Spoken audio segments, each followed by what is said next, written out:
दोस्तों, दुनिया में खतरा दिन पर दिन बढ़ते जा रहा है। आप जान रहे हैं कि रूस और यूक्रेन का युद्ध है। करीब करीब 3 वर्ष होने जा रहा है।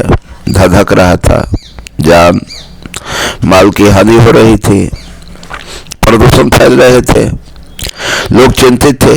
लेकिन इधर 1 वर्ष से जब से हमास ने इजराइल पर चढ़ाई किया, तब से इजराइल ने युद्ध की घोषणा करके हमास और गाजा पट्टी को ध्वस्त करने का कार्य किया। करीब 53,000 लोग मारे गए। कितने लोग घायल हैं, कितने लोग तड़प रहे हैं, भूखमरी की समस्या से उलझ रहे थे। इसी बीच हिजबुल्लाह और हुथी ने हमास का साथ दिया। परिणाम स्वरूप इजराइल ने क्रोधावेश में हुथी और हिजबुल्लाह से भी भिड़ गया। सीरिया से आतंकवादी आ रहे थे, सीरिया पर भी चढ़ाई किया। हिजबुल्लाह के अधिकांश कमांडर मारे गए। अभी सिनवार जो है वह बहुत उत्पात मचा रहा था, इधर उधर छुपकर भाग रहा था। लेकिन कल मालूम हुआ कि वह भी युद्ध में मारा गया है। अब यह युद्ध करीब करीब लोगों की आशा थी समाप्त हो जाएगी। लेकिन इसी बीच चाइना जो है चारों तरफ से ताइवान को घेरे हुए है। कभी भी ताइवान पर चढ़ाई कर सकता है और बड़ा ही प्रलयंकारी रूप उत्पन्न हो सकता है। उधर ईरान जो है वह इजराइल पर मिसाइल का बौछार करने के लिए तैयार बैठा है। तो इजराइल ने कसम खा ली है कि हम ईरान से बदला जरूर लेंगे।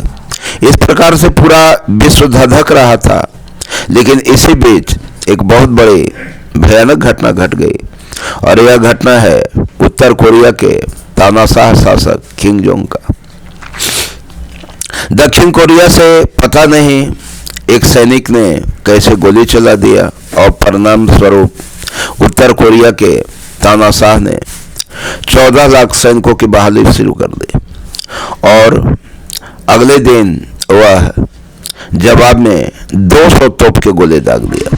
अब बतलाइए, एक गोली का जवाब जब 200 गोलों से वह दे सकता है, और दक्षिण कोरिया भी अगर गोलों का जवाब गोलों से देने लगा, तो उसके पास मिसाइल है, और साधारण से मिसाइल नहीं है।